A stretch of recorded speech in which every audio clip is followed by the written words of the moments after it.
கேரள மாநிலத்தின் மேற்கு தொடர்ச்சி மலைப் பகுதிகளில் இருக்கக்கூடிய சோலைக்காடுகளில் இருந்து உற்பத்தியாகி வரக்கூடிய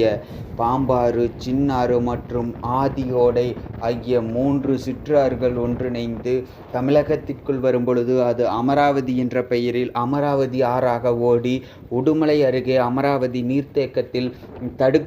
தடுத்து நிறுத்தப்பட்டு நீர்த்தேக்கமாக உருவாக்கப்பட்டு அதன் பிறகும் உடுமலையிலிருந்து தாராபுரம் வழியாக மூலனூருக்கும் தாராபுரத்திற்கும் இடைப்பட்ட பகுதியில் ஓடி தாராபுரம், வெள்ளகோவில், சின்ன தாராபுரம் உள்ளிட்ட பகுதிகளில் உள்ள விவசாய நிலங்களை செழிப்பாக்கி செழுமைப்படுத்தி வேளாண் விளைச்சலை அதிகப்படுத்தி கொண்டே அப்படியே அது